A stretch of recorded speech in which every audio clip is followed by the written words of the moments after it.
Muy buenas noches, hermanos. Muy buenas noches, hermanas.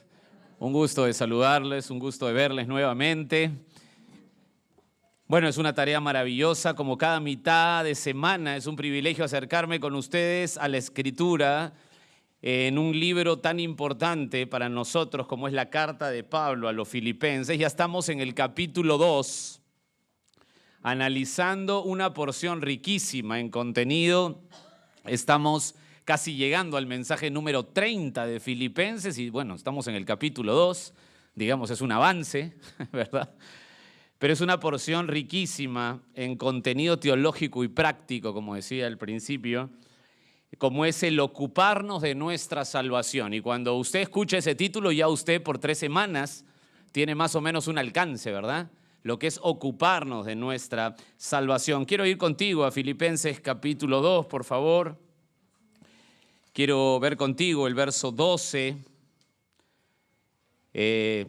Digamos, para comenzar ahí, quiero poner ahí como un punto de partida, ocuparnos de nuestra salvación. Capítulo 2, verso 12 dice, por tanto, amados míos, ¿todos están ahí, amados míos?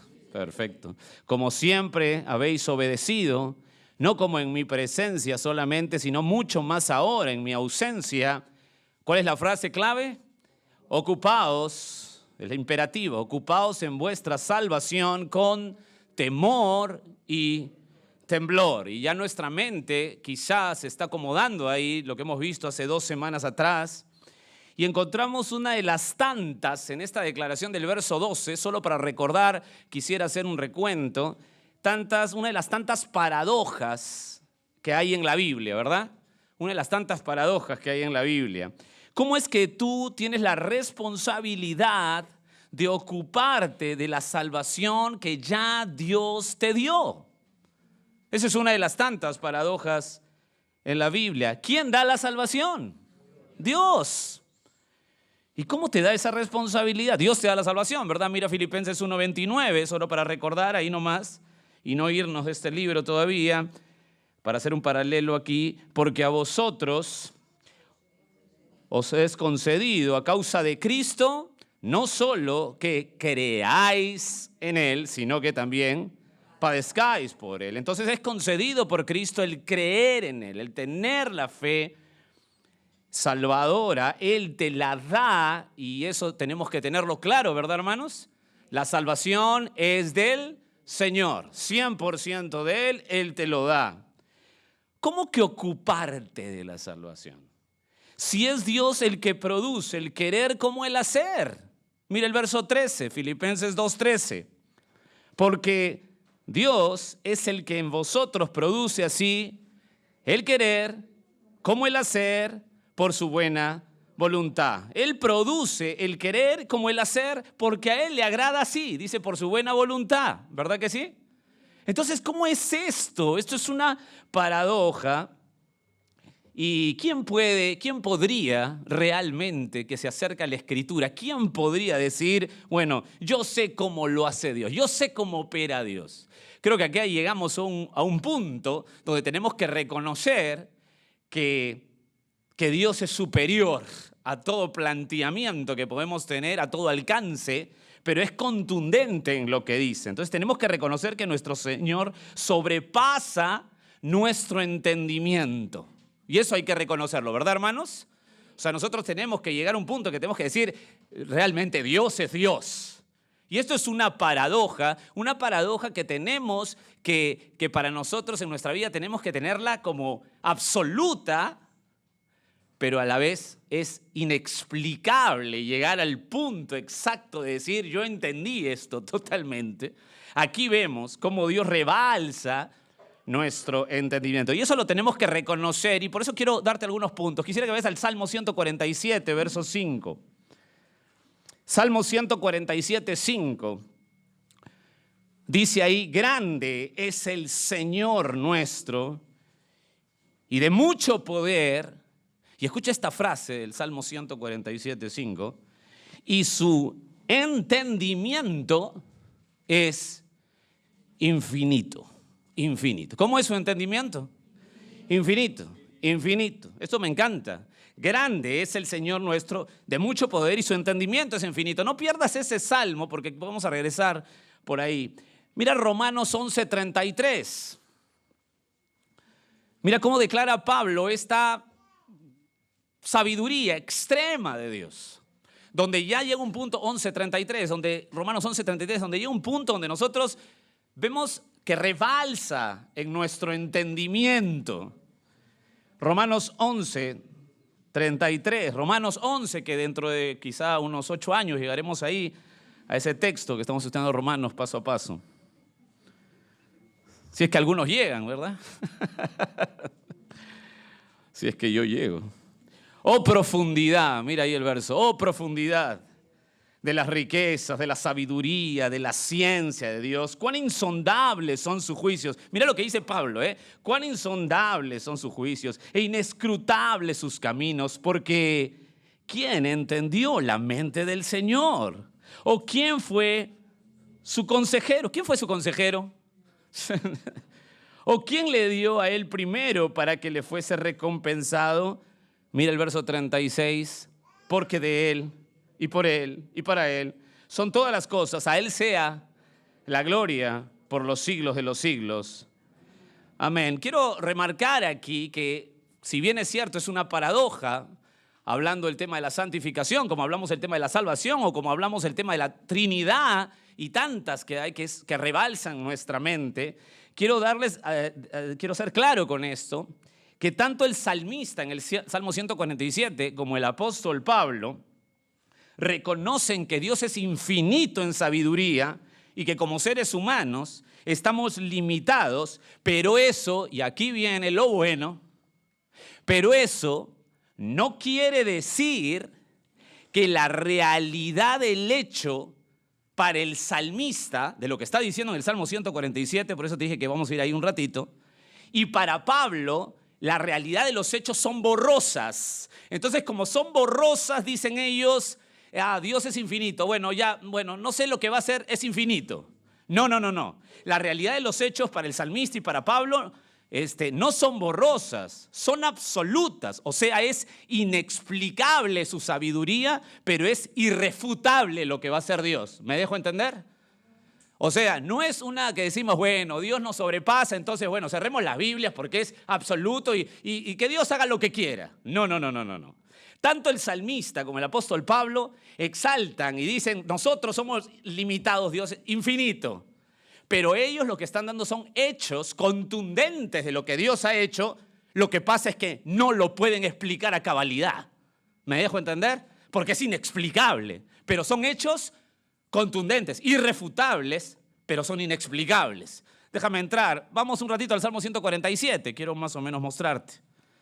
¿De qué está hablando el salmista cuando dice su conocimiento es infinito?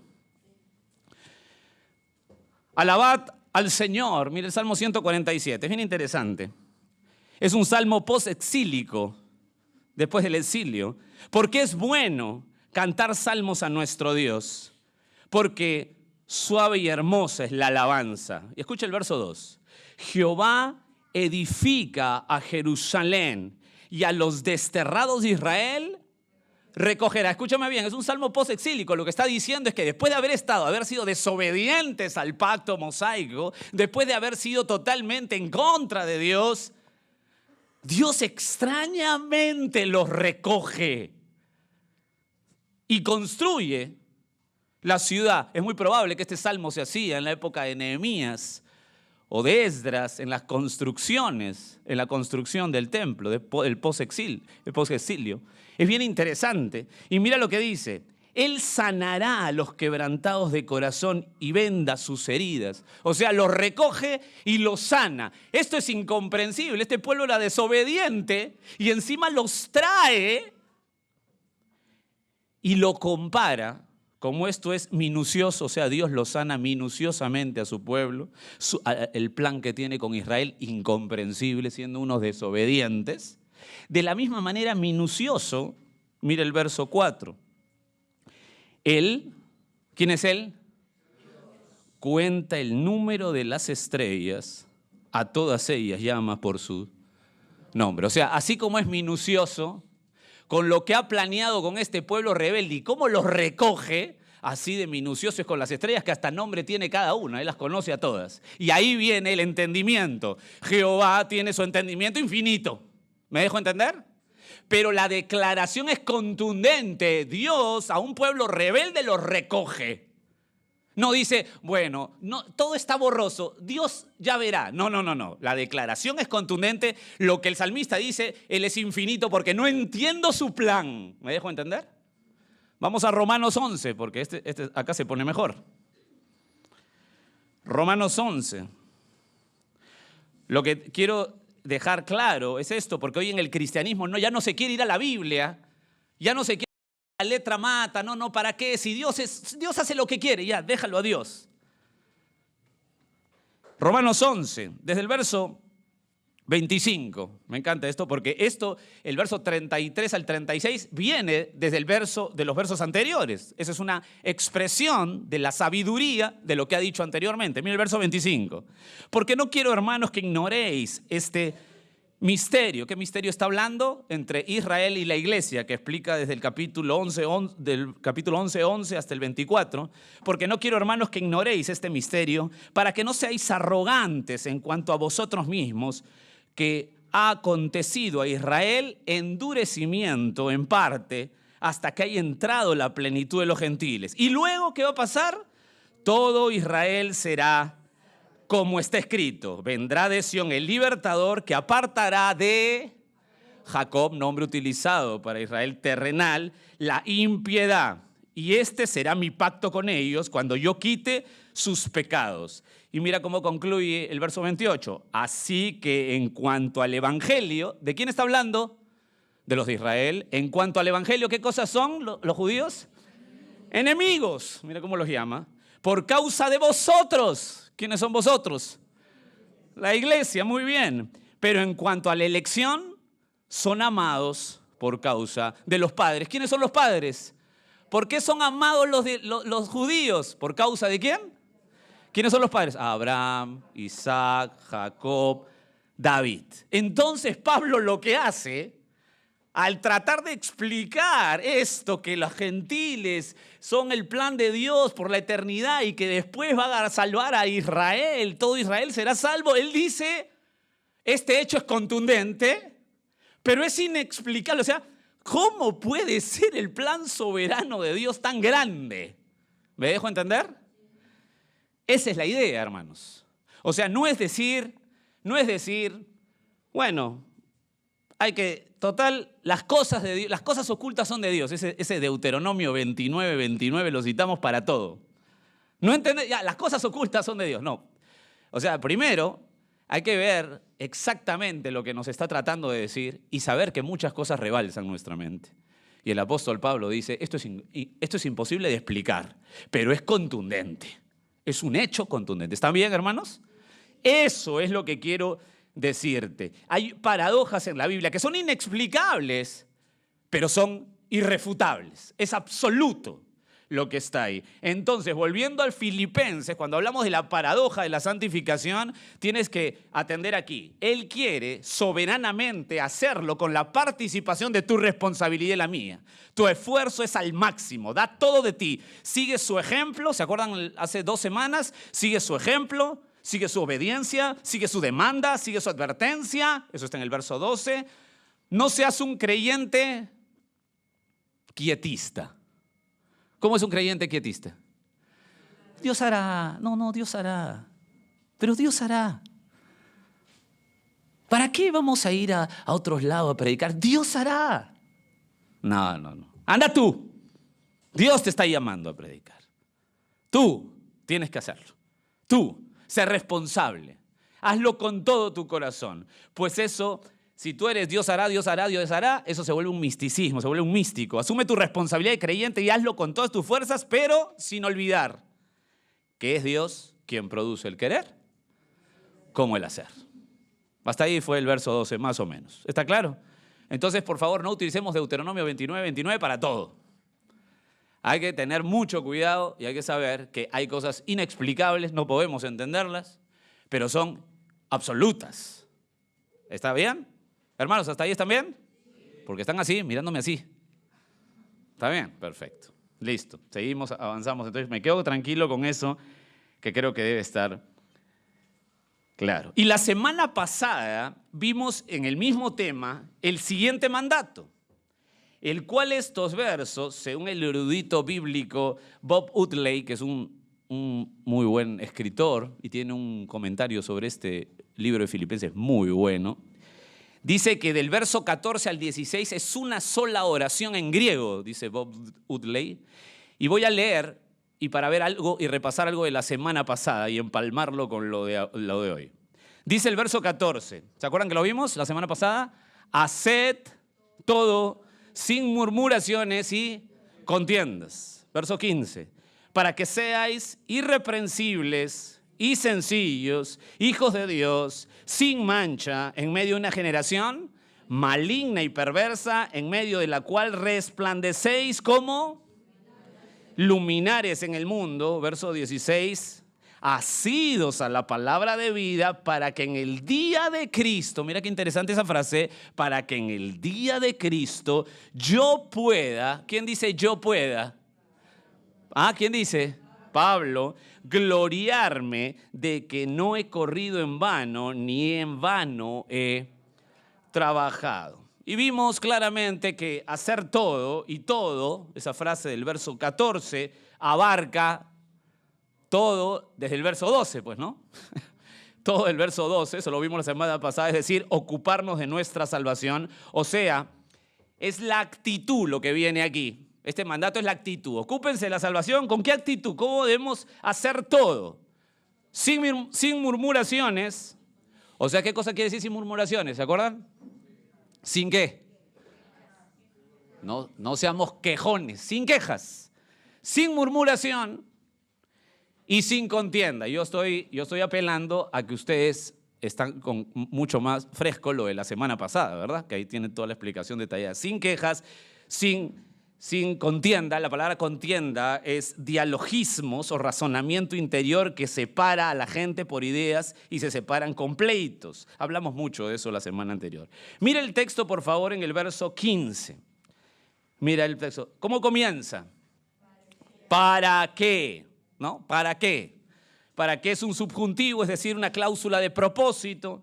Y vimos las razones. ¿Cuáles son las razones para que nosotros tengamos la actitud de no quejarnos y no vivir en contienda? ¿Para qué esas razones? ¿Para qué Dios quiere eso? Para que seamos irreprensibles. ¿Qué cosa es irreprensible? ¿Que no peca? Muy bien. ¿Qué cosa es entonces? ¿Que no peca? No. ¿Que no fallas? No. Sino que no te pueden señalar con un pecado que te caracteriza. ¿Verdad? Eso es irreprensible. Bueno, solamente estoy resumiendo lo que hemos visto la semana pasada. Sencillo, ¿qué era sencillo? Muy bien, sin mezcla, puro, sin adulteraciones, sin mancha, sin culpa, es decir, que no se le puede reprochar. Y para que seamos, también vimos, luminares en el mundo. Mira el texto, por favor, verso 15. Para que seáis irreprensibles y sencillos, eso ya lo vimos, hijos de Dios sin mancha, en medio de una generación. ¿En qué generación estamos? Maligna y perversa. Qué interesante poner esto, ¿no? Qué interesante subrayar esto, ¿no? Hoy que hay muchos lugares que, como siempre decimos, se supone que deben enseñar la Biblia y parece que están viviendo en una generación maravillosa y linda, ¿no? Bueno, yo quiero contarles algo a esas personas que creen qué positivos son. Déjenme no ser tan positivo, más realista. Estamos en una generación, dice la Biblia, no digo yo, no dice Gracia Soberana, no dice un pastor, dice que estamos en una generación maligna. Y no solo maligna, ¿no? Porque maligna, digamos que, bueno, maligna, me proyecto a una película, entonces ya me suena más suave. Maligna y perversa. Perversa. Esa es la generación que tenemos. En medio del cual, o sea, en medio de esa generación que vivimos, resplandecéis como luminares en el mundo. Me encanta esa frase y van a ver qué potencia tiene esa frase con la porción que vamos a seguir porque lo empalma de manera maravillosa. Es decir, en el contraste con un mundo maligno y perverso, es de notar que estamos que estamos para que brille el evangelio. En contraste de un mundo maligno y perverso, estamos para que brille el evangelio de Cristo en nosotros. ¿Escucharon bien? En contraste a un mundo oscuro, perverso, maligno, están los luminares para que brille. Ay, los luminares, o sea, yo soy una luz. No, tú no. El evangelio. Hay que aclarar todo esto, porque estamos llenos de humanismo. Ay, el pastor ha dicho que soy luminar, que lindo, luz, luz. No, tú no. El evangelio, el evangelio. El evangelio de Cristo en nosotros. No para que nosotros brillemos, esa no es la intención. Pues si tú crees que es para que nosotros brillemos, hay una idea humanista que el mundo dice, si somos luz, nos van a querer en el mundo. ¿Se acuerdan que lo vimos? O sea, tenemos esa idea. Se ha hecho hasta un compendio de esto, que si tú eres luz, entonces la gente te va a querer. Bueno, quiero que me escuche bien. Si usted lleva una vida de piedad, si usted es un luminar en este mundo por el evangelio de Cristo, el mundo lo va a odiar. ¿Pero cómo? ¿No me va a querer? No. Y más bien, el mundo va a estar en contra suya. ¿Por qué? Porque usted va a poner en evidencia el pecado con su vida. Usted va a poner en evidencia el pecado. Escúcheme bien, por el amor de Dios, no hay que mentirnos, no hay que dar falsas esperanzas a la gente. El vivir el evangelio nos va a llevar, el vivir una vida de piedad nos va a llevar a un mundo que no nos va a querer. Vamos un rato a Juan capítulo 15, verso 18. Solamente para afianzar esto, porque a veces tenemos nosotros esos compendios en lugares evangélicos donde tenemos que, algo así como que tú te portas bien, tú amas y la gente te va a querer. Escúchame bien, si usted vive el evangelio, lo van a aborrecer. ¿Qué tal propuesta, El mundo no lo va a querer. Juan 15, 18. Mira lo que dice el Señor Jesús. Dicho sea de paso, estas palabras son un poquito antes de irse a la cruz. O sea, uno esperaría de Jesús a sus discípulos, ¿qué cosa? Que le dé arengas, ¿no? Muchachos, vamos, ustedes pueden. Hay que amarse primero a ustedes y después a los demás. Ustedes son bien buenos, Pedrito, te quiero. Pero mira lo que le dice. Verso 18. Si el mundo os aborrece, sabed que a mí me ha aborrecido antes que a vosotros. Verso 19. Si fuerais del mundo, ¿qué pasaría si fueras del mundo? El mundo amaría lo suyo. Pero porque no sois del mundo, antes yo os elegí del mundo, por eso el mundo os aborrece. O sea, Dios te eligió, ¿verdad? Y porque Dios te eligió, qué lindo, ¿no? El mundo te va a aborrecer. 2 de Timoteo 3:12, apúntalo, yo te lo dicto para recordar. El apóstol Pablo, esto lo hemos estudiado a detalle en nuestra carta a Timoteo. Y también todos los que quieren vivir piadosamente en Cristo Jesús, la gente lo amará. ¿Eso dice? 2 de Timoteo 3:12 dice que todos los que quieran, todos también los que quieren vivir piadosamente en Cristo Jesús, padecerán persecución. ¿Qué tal promesa? ¿Te gusta esa promesa? ¿Quieres una promesa? Esas que venden así en tarjetitas. Ahí está. Te voy a dar otra promesa para que la pongas también en tarjetitas. Juan 16:33. Apúntalo. Estas cosas os he hablado, dice el Señor Jesús a sus discípulos, para que en mí tengáis paz. Esta es la promesa. Aquí va. En el mundo tendréis aflicción.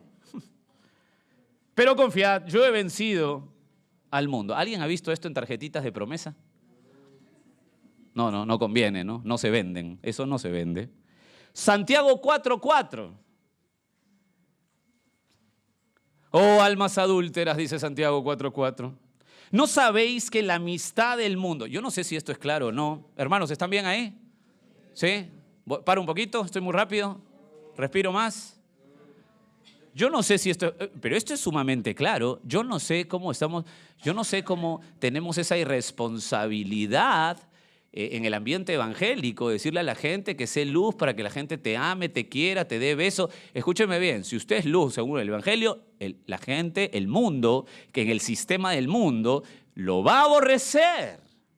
Esa es la propuesta de Jesús. ¿De verdad quieren seguir a Cristo? Eso es lo que nos espera de este mundo. Santiago 4:4, almas adúlteras, dice Santiago. ¿No sabéis que la amistad del mundo es enemistad contra Dios? Cualquiera pues, escucha esto es enfático, Este tono es enfático del medio hermano de Jesús. La autoridad que tenía Jacobo era tremenda. Cualquiera pues que quiera ser amigo del mundo, se constituye enemigo de Dios. Ahora, yo no sé dónde entra que si soy luz el mundo me va a querer. Estamos leyendo otra Biblia. ¿Qué sucede después que Jesús enseña cómo viven los hijos del reino? Y estoy proyectándonos o metiéndonos a Mateo capítulo 5. ¿Se acuerdan cuando Jesús da todo un compendio, un sermón maravilloso? Y la primera vez que el rey habla en Mateo, en capítulo 5, da cómo se vive, cómo viven los hijos del reino. Y da las famosas bienaventuranzas, ¿se acuerdan? Perfecto, es decir, las bienaventuranzas, los que viven así, los que viven en las bienaventuranzas, en las 8 marcas que tiene la bienaventuranza, van a ser sal y ¿qué más? ¿Y qué? ¿Y qué? Luz. Entonces la gente dice, yo quiero ser sal y luz. Bueno, los que son luz de este mundo no son para que tú brilles, sino para que el evangelio en ti brille. ¿Y qué cosa vas a causar? Escucha lo que dice Mateo 5:11. Esto es lo que vas a causar. ¿Tú quieres vivir las bienaventuranzas? Esto vas a causar. Yo vivo las bienaventuranzas. Voy a ser sal. ¿Cómo soy sal? Me porto bien en mi trabajo. Bueno, eso no tiene nada que ver con las bienaventuranzas. Escucha lo que significa ser sal y luz. Verso Mateo 5:11. Esto es el resultado. Bienaventurados sois cuando por mi causa os vituperen y os persigan y digan toda clase de mal contra vosotros, mintiendo, por supuesto. Verso 12. ¿Sabes lo que va a pasar? ¿Sabes lo que tiene que ser lo que tiene que haber en tu corazón? Gozaos y alegraos. ¿Qué? ¿Cómo? Perdón, que este mundo me aborrezca, me hagan padecer. ¿Qué debe producir en los creyentes? ¿Por qué? Sí, porque ¿sabes qué? Preocúpate si el mundo te aplaude. Porque cuando el mundo está en contra tuya, vas por buen camino. Cuando el sistema del mundo te apunta y dice, qué pesado es este, qué intolerante. Cuando el mundo te apunta, cuando el sistema del mundo, cuando las falsas doctrinas te apuntan, bueno, sonríe un poco. ¿Por qué? Porque vuestro galardón es grande. Aquí en la tierra, tu casa, tu carro, tus millones. No, en el cielo. Porque así persiguieron a los profetas. Está haciendo, porque así, el argumento es que así pasó lo mismo anteriormente. El mundo no ha cambiado, el mundo sigue siendo totalmente en contra de Dios. Porque así persiguieron a los profetas que fueron antes de vosotros. Verso 13, ahí viene. Vosotros sois la sal de la tierra, pero si la sal se desvaneciere, ¿con qué será salada? No sirve más para nada, sino para ser echada afuera y hollada por los hombres. Y verso 14, vosotros sois la luz del mundo. ¿Está claro?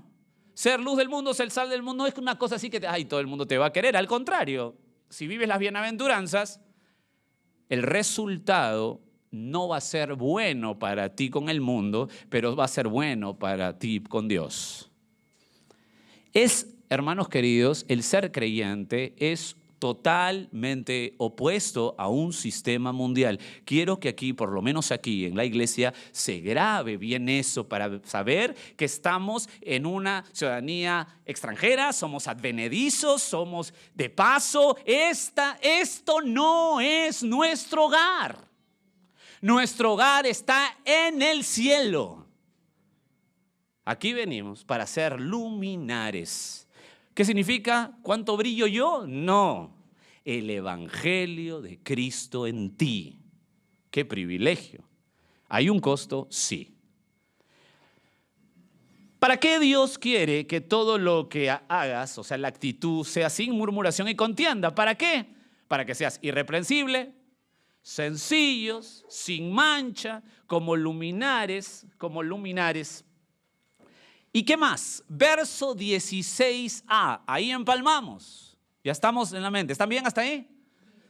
Así nos hemos quedado la semana pasada. Ahora sí empezamos.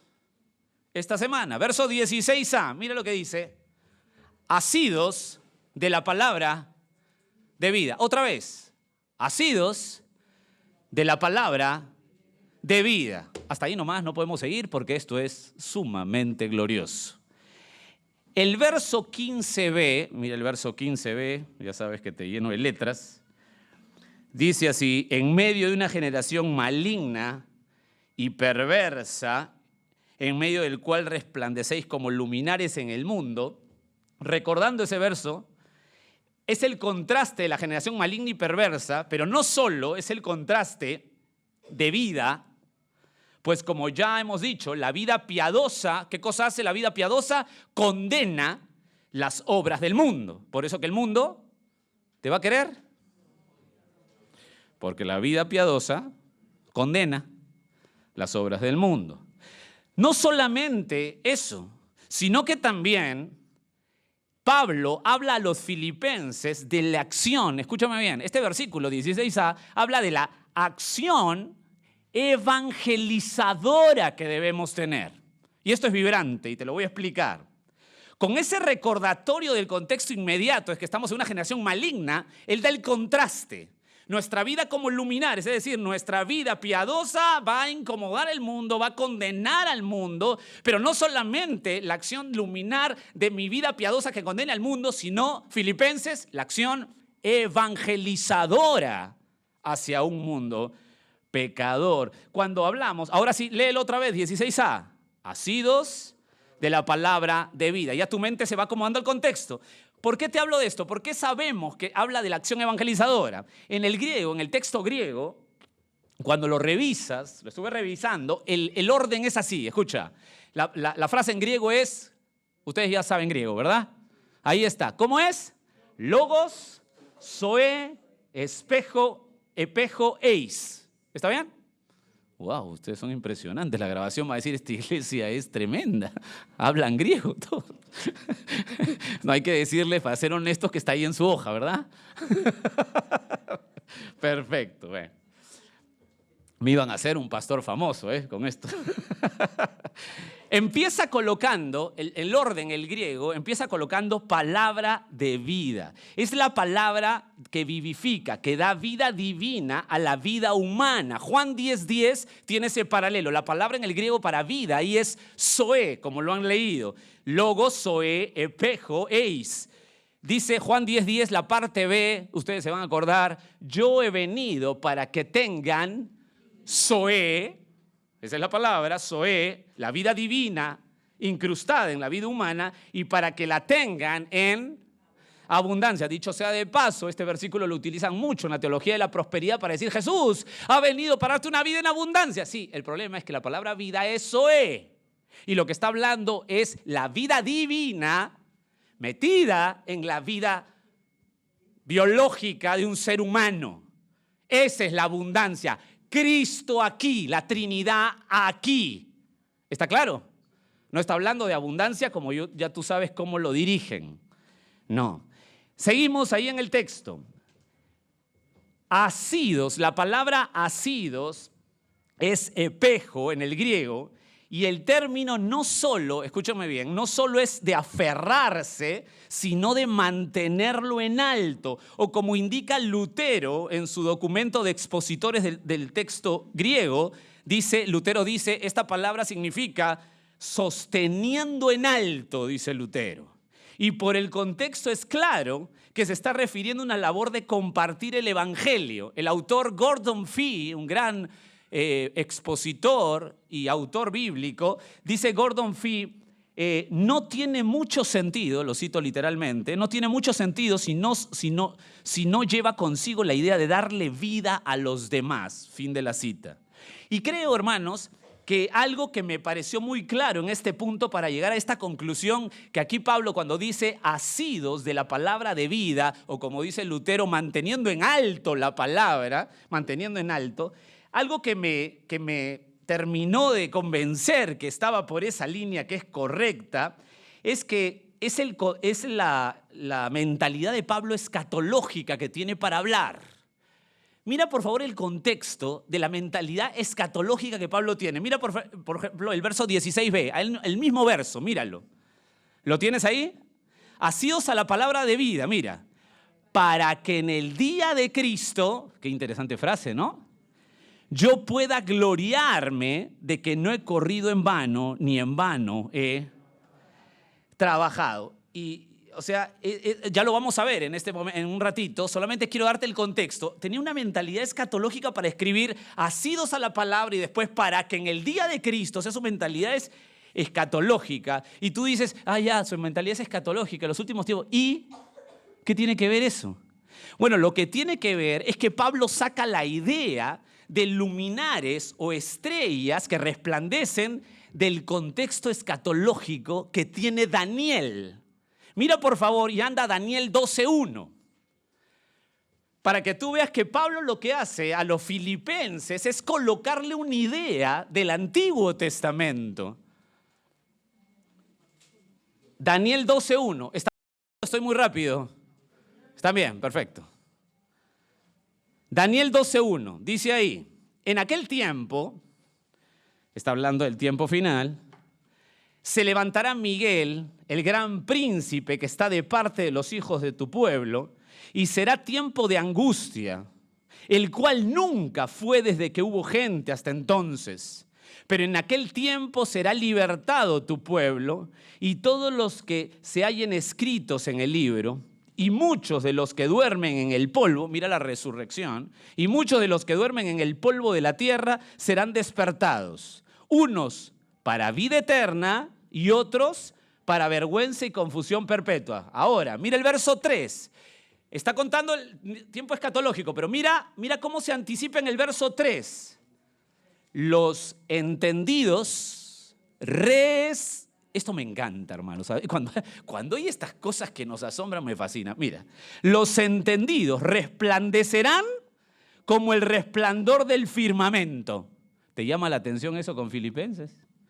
Y los que enseñan la justicia a la multitud como las estrellas a perpetua eternidad.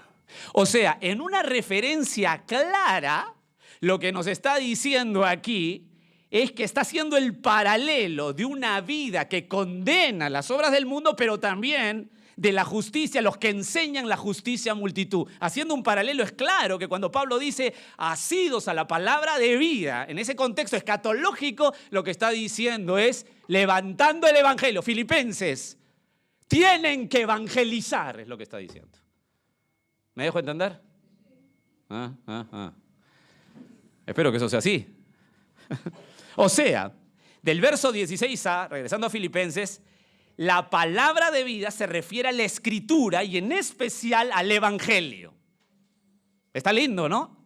O sea, me encanta cómo coloca a los filipenses la clara carga que debe tener toda iglesia de estar preocupado por la tarea clave de la evangelización, hermanos. Y ese debe ser, déjame aplicarlo aquí para nosotros, debe ser nuestra enseñanza. Eso se proyecta a toda iglesia. Palabra de vida se refiere a la escritura y en especial al evangelio. Mira Juan 6:63. Para que sepas tú que palabra de vida también en el Nuevo Testamento va a la predicación. Juan 6:63. El Señor Jesús está, por supuesto, enseñando la palabra y la gente se va en ese momento porque dicen que la palabra es muy dura, ese es el contexto. Después de haber alimentado a 5,000 personas y todo el mundo estaba repleto siguiendo a Jesús, cuando Él empieza a predicar, la gente se quiere ir. Verso 63, el Espíritu es el que da vida, la carne para nada aprovecha. Y escucha, las palabras que yo os he hablado son espíritu y son, ahí está, palabra de vida. Después de ese discurso, como dije, la gente se fue. Inclusive los apóstoles empezaron a moverse. Y mira el verso 66, porque Jesús vuelve. Desde entonces muchos de sus discípulos volvieron atrás y ya no andaban con él. Verso 67. Dijo entonces Jesús a los 12. ¿Qué cosa le dijo? ¿Queréis acaso iros también vosotros? ¿Qué te parecen las palabras de Jesús? Qué amoroso. Verso 68. Le respondió Simón Pedro, escucha, Señor, ¿a quién iremos? Tú tienes... ¿Qué tienes? Ahí está, palabras de vida. En Hechos, capítulo 5, un ángel libera a Pedro de la cárcel. Mira, Hechos 5:20, o apúntalo. Y otra referencia, lo libera de la cárcel y le dice, id.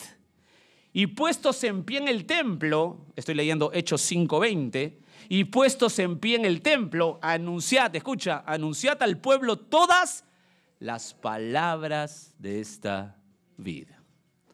Pablo les recuerda a los filipenses, evangelicen, evangelicen, evangelicen, asidos a la palabra de vida, evangelicen. La luz se produce por el poder de Dios en la faz de Cristo, por el evangelio. Segunda de Corintios 4:5, apúntalo al margen.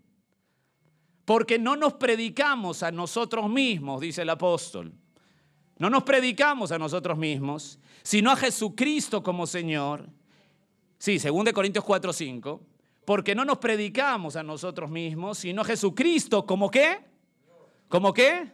Señor. ¿Se acuerdan de Filipenses capítulo 2, verdad? Él es el Señor. Mira lo que están diciendo. Predicamos a Jesucristo como el Dios. Como Dios. ¿Se acuerdan? El nombre que es sobre todo nombre. Y nosotros como vuestros siervos por amor de Jesús. Verso 6. Porque Dios que mandó que de las tinieblas resplandeciese, ¿qué cosa? Es la que resplandeció en nuestros corazones por la iluminación del conocimiento de la gloria de Dios en la faz de ¿quién? Hermanos, sin lugar a duda, lo que Pablo está haciendo aquí es decirles, hermanos, evangelicen. Evangelicen. No se olviden el contexto, viene de luz, luminares, resplandecer en este mundo. Evangelicen. O sea, somos luminares que anhelan la iluminación de la gente. La pregunta para esta iglesia es, ¿anhelamos nosotros la iluminación de la gente? ¿Anhelamos que la gente tenga ese encuentro maravilloso con el Salvador, con el Señor de gloria? Entonces, ¿qué debemos hacer? Qué fácil la aplicación, ¿no? Evangeliza, evangeliza. ¿Cuándo evangelizamos? ¿En qué momento evangelizamos? Todo tiempo. Hendriksen, el autor, el teólogo Hendriksen, que es muy bueno, tiene un apunte muy interesante y él dice sobre este punto, la luz, escucha lo que dice Hendriksen, muy inteligente, la luz y la vida siempre van juntas. Y coloca como ejemplo Juan 1:4 y apúntalo al margen. Juan 1:4 dice, en él estaba la vida y la vida era la luz de los hombres. Entonces, para hacer un recuento, ¿están bien hasta ahí, hermanos? Un recuento, razones para que la actitud de no quejarse y no vivir en contienda, es decir, ¿cuáles son las razones para no quejarse y no vivir en contienda? ¿Para qué Dios quiere eso? Para que seas irreprensible, sencillo, sin mancha, luminares, colocando en alto el evangelio. Perfecto. Estas acciones hacen que Pablo se llene de gozo siguiendo Filipenses. Vuelvan a Filipenses, si están ahí, Filipenses capítulo 2. Estas acciones que hemos visto, esto que está enseñando desde hace 3 semanas que estamos en este tema maravilloso, que es una joya, estas acciones hacen que Pablo se llene de gozo. ¿Y saben cómo va a reaccionar? Como el, escucha, y este es el, no sé, no es título, este es el orden que he puesto. Se llena de gozo y reacciona como el pastor que se gloría. Mira el pastor que se gloría. Mira lo que dice el verso 16b. Para que, ¿lo tienen ahí, hermanos? Para que en el día de Cristo, mira el cambio que ha dado, o sea, se ha quedado hasta asidos a la palabra de vida y hace un corte ahí. Y es como que voltea y dice, ahora les voy a decir lo que tengo en el corazón pastoral. Para que en el día de Cristo yo pueda gloriarme de que no he corrido en vano, ni en vano he. En la mente del apóstol, No es complicado hablar de escatología o de tiempos finales, pues como vimos, usó las palabras de Daniel en el contexto escatológico. O sea, no es para él complicado que los filipenses le entiendan.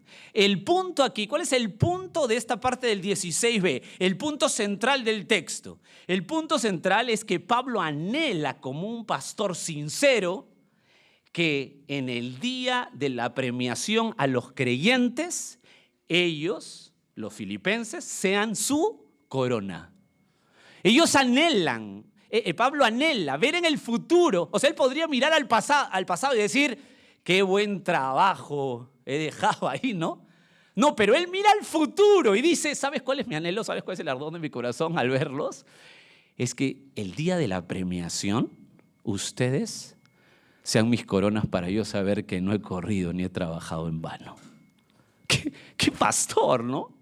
¿Qué pastor? Ese es el punto central. Hay cosas aquí que vamos a ver, tranquilos. Y es el anhelo por extensión ¿a quién? ¿Quién debe tener este anhelo que tiene Pablo? Dios mío, me emociona ser uno de los pastores de esta iglesia. Por supuesto. Todo pastor por extensión tiene que tener ese anhelo ardiente en su corazón. Tiene que tener ese deseo ardiente en su corazón. El trabajo pastoral siempre debe ser como tarea prioritaria ese anhelo de que Dios muestre siempre, en todo tiempo, hasta el final y verlos hasta el final, en aquel día, como ustedes son una maravilla para Dios. Ese debe ser el anhelo, en anhelo. ¿Y saben qué? El pastor no ama la tarea porque todo sale bien, ¿verdad? El pastor no ama la tarea porque todo sale bien. Pues el trabajo pastoral siempre será de constante preocupación. ¿Ustedes sabían eso? El trabajo pastoral siempre será, Pablo ama la tarea porque todo le sale bien. No, nada más alejado de la verdad.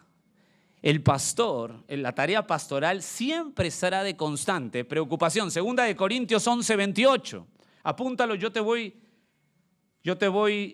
leyendo para que vayas reflexionando en la tarea pastoral. Porque aquí habla el corazón de un pastor que se gloría. No todo sale bien, porque el pastor siempre será de constante preocupación. Así será la tarea pastoral, de constante preocupación. 2 Corintios 11:28. Y además de otras cosas, lo que sobre mí se agolpa cada día es la preocupación por todas las iglesias. Preocupación, constante preocupación. Segundo, no solamente constante preocupación, sino constante cuidado. Hechos 20:28, apúntalo, yo te lo voy dictando.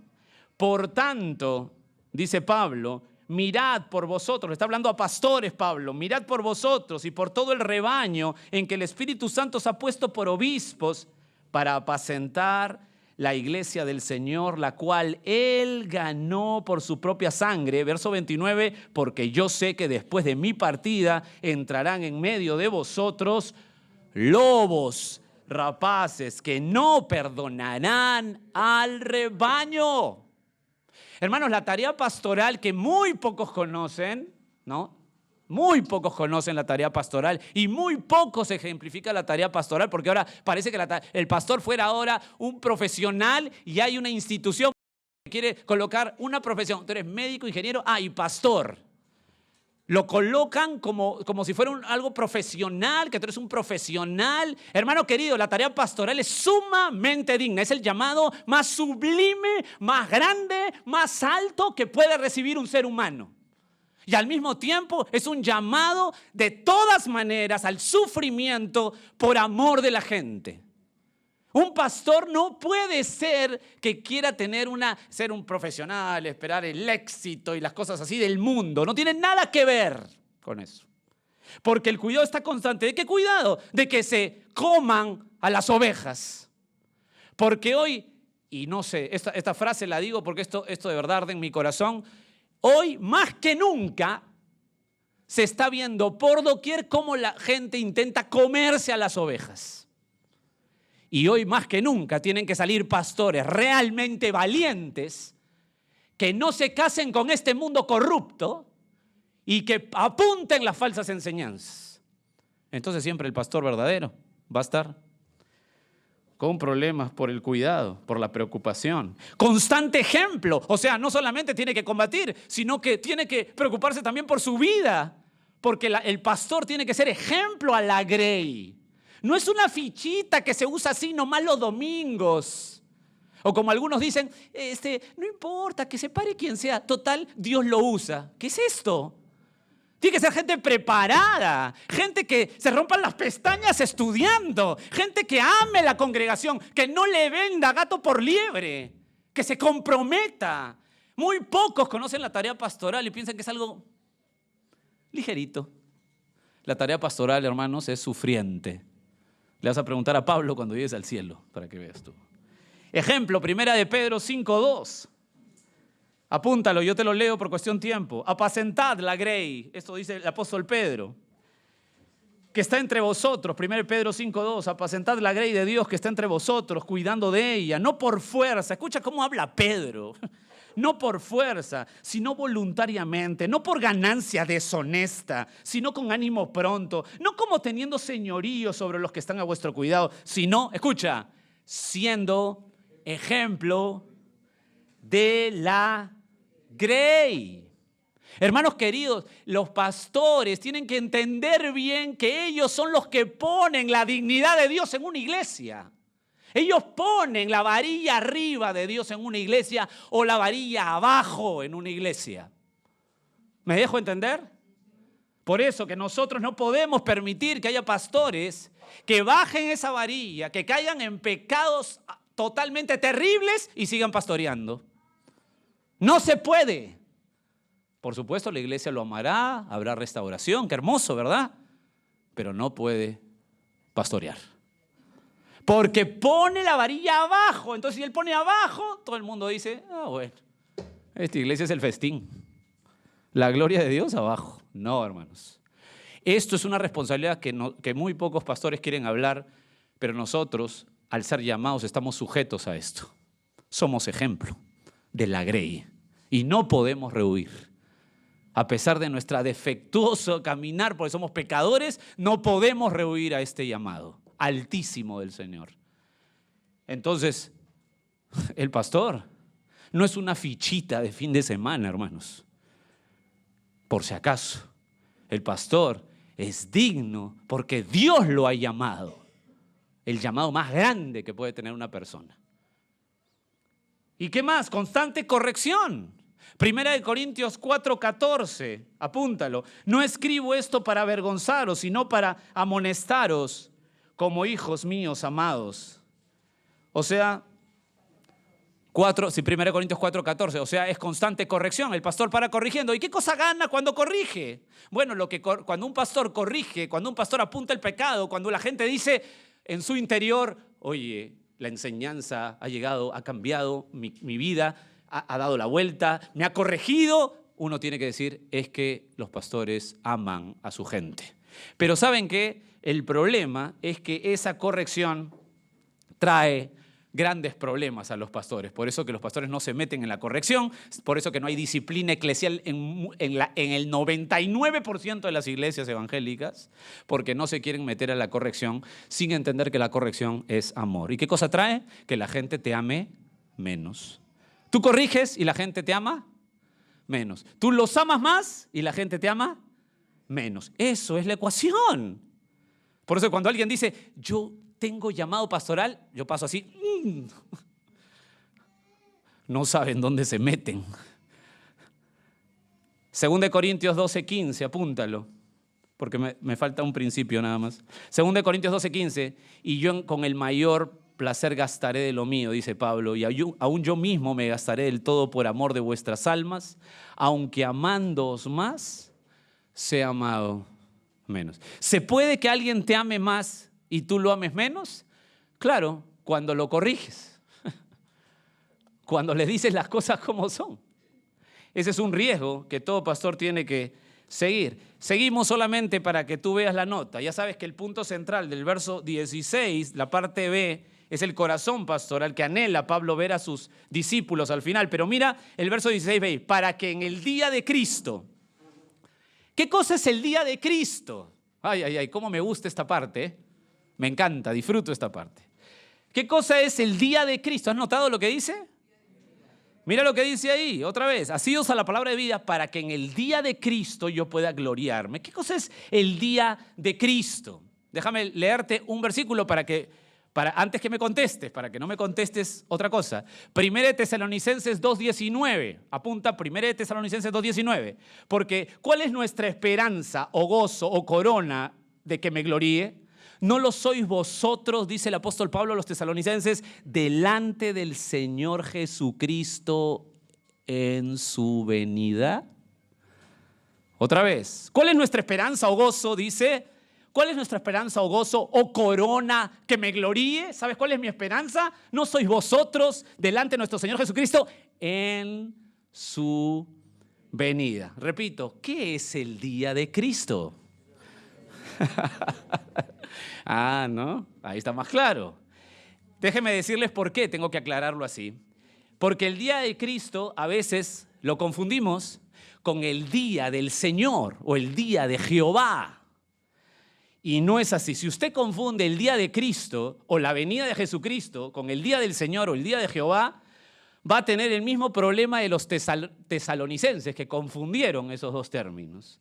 El día del Señor, o sea, el día de Jehová, es un periodo anunciado por los profetas del Antiguo Testamento, y por eso te lo digo porque mi mente en este momento hace 3 semanas está metida en el Antiguo Testamento, ya no sabe qué hacer mi mente. Por eso que te trato de explicar esto. Es un periodo anunciado por los profetas del Antiguo Testamento. Es un día de terror, es un día de juicio, es un día de oscuridad como nunca antes. Y los profetas menores, todos los profetas menores, los 12 profetas menores apuntan siempre a lo mismo, al día de Jehová. Es un día de horror. Déjame darte algunos ejemplos nada más, solamente por el tiempo, que ya me pasé 1 minuto.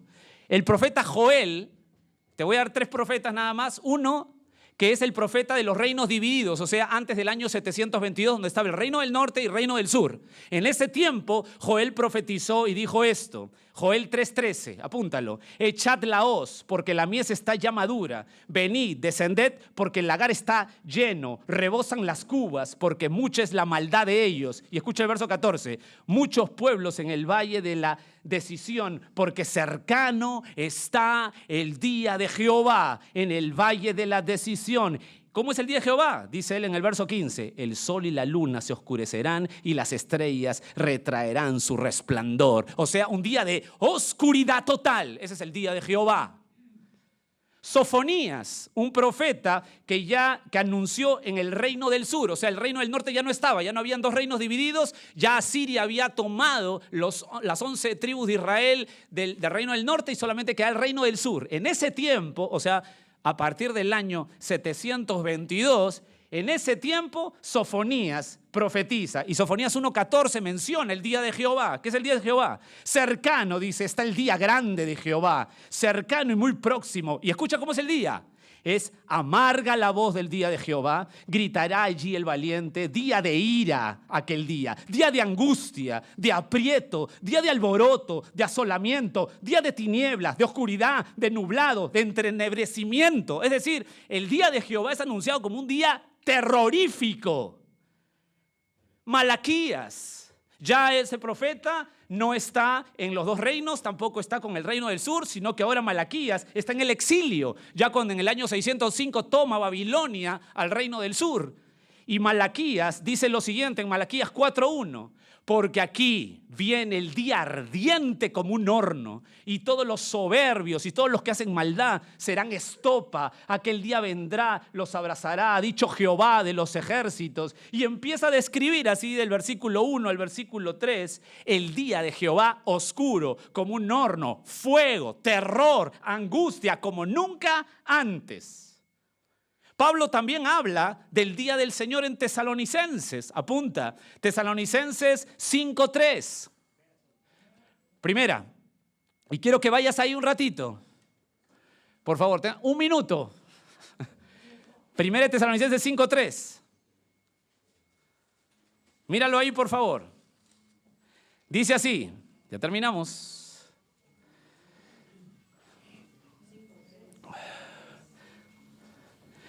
Desde el 5:2, porque vosotros sabéis, ¿lo ven ahí? Perfectamente, que el día del Señor vendrá, ¿como qué? Me gusta esa frase, pero mucho nos confunde. Como ladrón en la noche, verso 3, que cuando digan paz y seguridad, entonces vendrá sobre ellos destrucción repentina como dolores a la mujer encinta y no escaparán. ¿Usted estará en el día del Señor? ¿En el día de la ira, de destrucción, de destrozo? ¿Sabes cuándo dice acá que viene como ladrón en la noche? ¿A usted lo agarrará el Señor como ladrón en la noche? A ver qué dice el verso 4 de 1 Tesalonicenses 5 que has leído. Dice, mas vosotros, hermanos, no estáis en tinieblas para que aquel día os sorprenda como... No, a ti no te va a sorprender como ladrón en la noche porque tú no vas a estar. Y mire el verso 11, el verso 9. ¿Por qué no vas a estar? ¿Por qué no te va a sorprender? Verso 9. Porque no nos ha puesto Dios para ira, sino para alcanzar salvación por medio de nuestro Señor Jesucristo. Mire el verso 11. Por lo cual, animamos unos. ¿Usted se animaría si yo le digo que usted va a pasar el día del Señor, el día de Jehová, el día de horror? ¿Nos animaríamos así? Hermanos, anímense, que vamos a ser destruidos ese día. No, pues, no vamos a estar. Esto es muy claro. Entonces Pablo no se refiere al día del Señor. Lo que Pablo se refiere es a la parusía, a la venida inminente de nuestro Señor Jesucristo. 1 Tesalonicenses 4:15, por lo cual decimos por palabra del Señor que nosotros vivimos, que hemos quedado hasta la venida, esa es la parusía del Señor, no precederemos a los que durmieron, porque el Señor mismo, con voz de mando, con voz de arcángel, verso 17, luego nosotros los que vivimos, los que hayamos quedado, seremos arrebatados. O sea, hermanos, el día de Cristo aquí, lo que está hablando es que el día de la venida de Cristo, cuando nos lleve y nos premie, ahí quiero ver a mis hermanos, que son mi corona, verlos delante de Dios. Terminamos.